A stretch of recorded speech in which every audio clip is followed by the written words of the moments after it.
Drinking Gordon 帶你去試超騎呢中華沙律 cocktail 同埋飲完有幻覺嘅 mushroom 酒，不過真係好飲喎。其實今次係試海明威主題酒吧 The Old Man 全新 menu， 主題係 relation， 揀咗海明威人生中12個關係人物嚟做今次12杯 cocktail 嘅靈感。個 menu 好有武林秘笈嘅感覺，入面超多字，我望見都暈暈地，不過唔明可以睇圖揀，一目了然。今次 cocktail 保持呢度一貫風格，見到會覺得好奇怪，但飲落 balance 好飲得嚟又有驚喜。身為士多啤梨控嘅我，超中意呢杯 First Night， 佢係杯 Strawberry Negroni， 但加咗泰式奶茶再做 milk wash， 機汁係用米糊蒸餾嘅 rum， 上面嘅泡係椰子泡。呢個好香士多啤梨味喎，我好中意呢杯喎。雖然 Negroni 味唔係好重。呢杯 Quiet Water 上面嗰啲綠色真係幾核突下，但飲落好有驚喜。綠色一條條嗰啲其實係用紫菜做出嚟，好似中華沙律咁，但比較腍身。好，我要試下，有啲驚啊呢個。酒本身就有木丸茉莉花茶、大黃同花椒，係杯 savoury drink。雖然有啲樣衰呢杯嘢飲，但係咧係真係中華沙律嘅味道，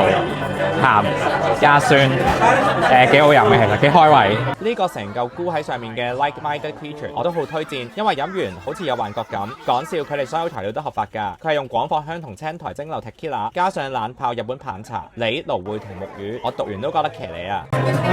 死有暈，唔係其實幾好飲嘅呢個，佢有陣 earthy 嘅味道，好特別。其實我仲試咗好多杯騎呢嘢，加上超核突 garnish， 但條片有啲長，推薦大家親身去試下。最後提提大家，仲可以喺呢本書度邊簽名同畫公仔，記得試下啦。